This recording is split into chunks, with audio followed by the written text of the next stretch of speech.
Olá pessoal, então vamos lá para a segunda questão, tá? A segunda questão está pedindo, né, para que a gente diferencie ondas mecânicas e ondas eletromagnéticas. Então esse tópico aqui é super importante para a prova de vocês, é bom que vocês, né, prestem bastante atenção. E também consultem o material que eu deixei na página da disciplina, tá? Façam uma boa revisão disso. Então, se vocês olharem aqui para o lado esquerdo, né, vocês vão observar que eu tenho os slides aqui da aula. E aqui tem as definições desses dois tipos de onda, tá bom? Então, nós vamos estudar aqui ondas mecânicas e ondas eletromagnéticas, né? Então, o que seria uma onda mecânica, tá? Uma onda mecânica, por exemplo, para ela se propagar, ela precisa, né, de partículas, tá? Então, como por exemplo o som, né? Então, o som só consegue se propagar, tá, nos espaços em que a gente está habituado, porque, né, há partículas no meio. Então, por exemplo, o som não se propaga no vácuo. Então, por exemplo, quando a gente assiste aqueles filmes, né, de ficção científica, onde há estrondos, né, barulho de lasers, né, de explosões no espaço, aquilo na realidade não seria possível. Bom, então a onda, é importante que vocês também saibam, né, que uma onda como essa, ela pode carregar energia, tá? Mas, por exemplo, ela não vai carregar matéria, tá bom? Então é por isso que quando vocês olham aqui para essa definição, está dizendo que onda mecânica, né, é a propagação de energia através de partículas de um meio material, sem que essas partículas sejam né, transportadas, tá bom? Então é importante que vocês saibam isso, né? Há transporte de energia, mas não há transporte de matéria. Exemplos de ondas mecânicas, tá? A onda sonora, uma onda mecânica, tá? Então quando você, por exemplo, né, você pega uma pedrinha e joga num lago, né, aquele padrão de ondas que vocês estão observando ali também é uma onda mecânica, ok? Então esse seria o conceito, né, de onda mecânica. Lembre-se que elas não se propagam no vácuo, tá bom? Um outro tipo de onda, né, extremamente importante, né, a gente conhecer as suas características, são as ondas eletromagnéticas, tá? Então, as ondas eletromagnéticas, né, elas transportam também, né, transportam energia, né, assim como as ondas mecânicas. Só que aqui, né, ela tem uma grande diferença, né, que seria, por exemplo, elas conseguem se propagar também no vácuo, né? Então, uma onda eletromagnética ela se propaga no vácuo e também consegue se propagar em meios materiais, né? Então, por exemplo, quando vocês foram na última aula do laboratório, vocês estavam vendo lá a luz. A luz é, né, uma onda eletromagnética e vocês viram, né, que ela se propagava, né, tanto ali no ar, né, ali no ambiente da sala de aula, como também dentro do material. Então vocês viram que elas se propagavam ali pelo acrílico, né? Então elas se propagam tanto pelo vácuo como dentro de materiais como o acrílico. No vácuo, pessoal, isso é um valor importante, né? Vocês têm que saber que essas ondas elas se propagam com a velocidade máxima, né, que a gente conhece, que seria a velocidade da luz. Então, tá? A velocidade da luz é aproximadamente aqui, né, 3 vezes 10 a oitava metros por segundo. Então, esse aqui é um valor super importante, né, que vocês devem memorizar. Tá? A velocidade da luz aqui é esse valor aqui. Ou, se vocês quiserem transformar isso aqui para quilômetro, né, isso aqui ficaria sendo 3 vezes 10 a quinta quilômetros aqui por segundo, tá bom? Mas no sistema internacional, esse valor, 3 vezes 10 a oitava metros por segundo. Tá joia?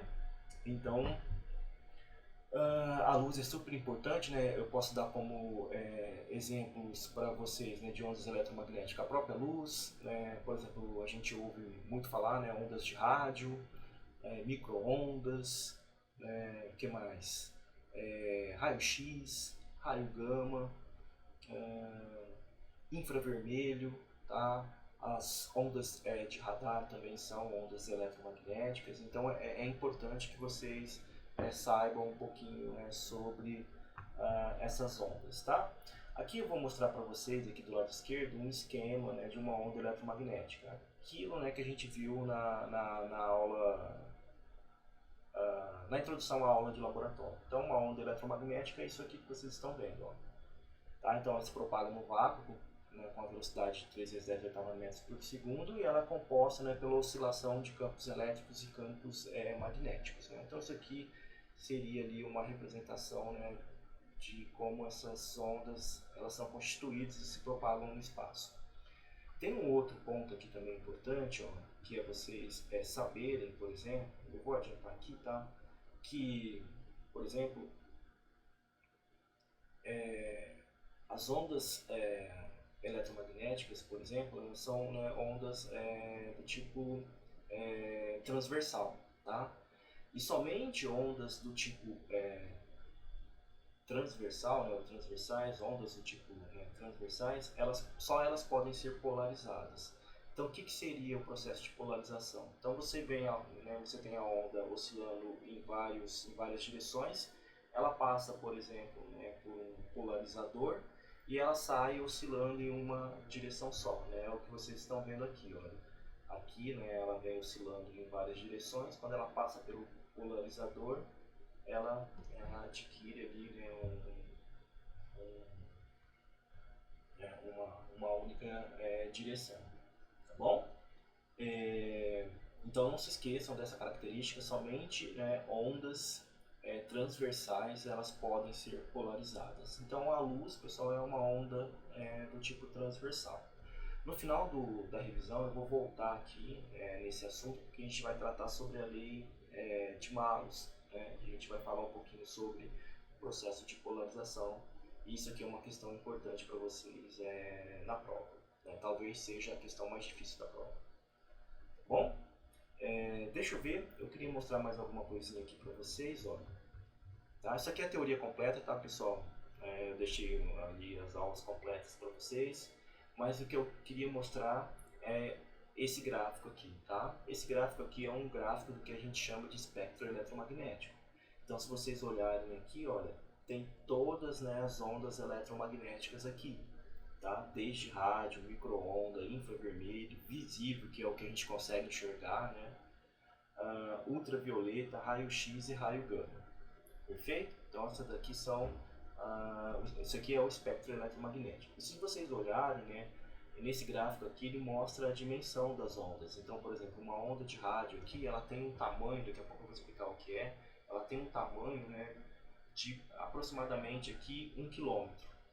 Conforme você vai andando aqui para o lado direito, aqui do gráfico, por exemplo, aqui você sai da onda de rádio e vem aqui em direção aos raios gamas, e vocês vão percebendo o que, pessoal?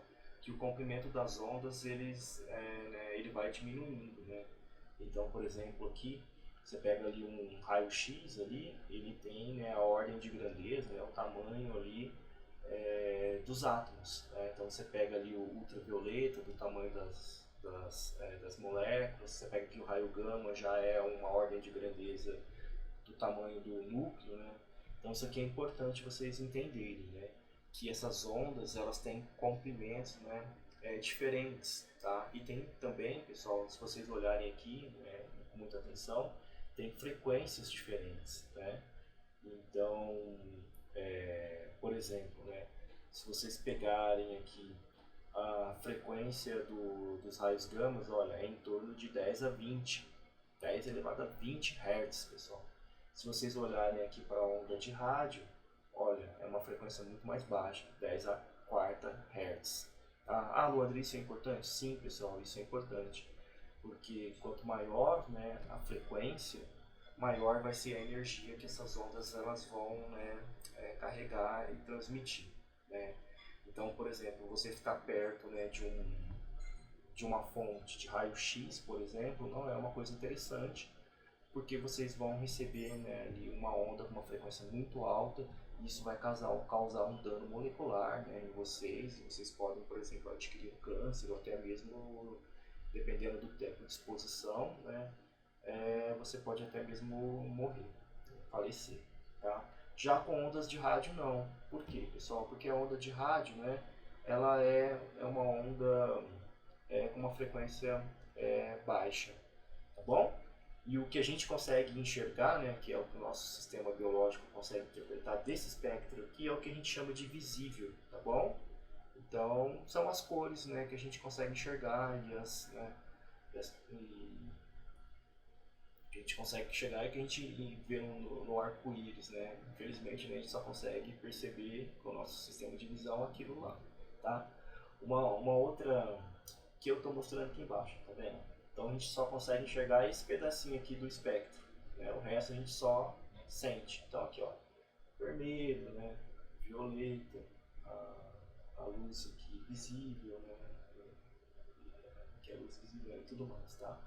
Uma outra coisa também que é importante vocês notarem, pessoal, é que, por exemplo, a luz branca, né, ela é composta por, né, se vocês pegarem um prisma, né, e incidirem uma luz branca, vocês vão ver que ele vai se decompor nessas cores aqui do arco-íris, tá bom? Tem um experimento famoso que chama disco de Newton, né, que você tem todas essas cores e você promove, né, um giro nele, ele fica girando com uma alta rotação e aí você vê o branco. Tá? Por quê, pessoal? A luz branca tem todos, né, todos os comprimentos de ondas aqui relativos a esse espectro que a gente consegue enxergar. Tudo bem?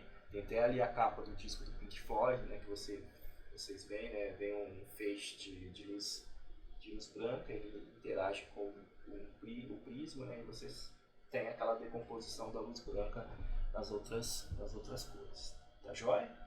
Então, olha aqui, pensando na luz branca, né, a gente, ela tem uma variação, né, dentro desse intervalo de frequência, né, de 4 vezes 10 a 14 Hz até 8 vezes 10 a 14 Hz. É justamente esse pedacinho aqui. Tá? Então, esse pedacinho aqui que é o que a gente consegue interpretar como cor. Perfeito?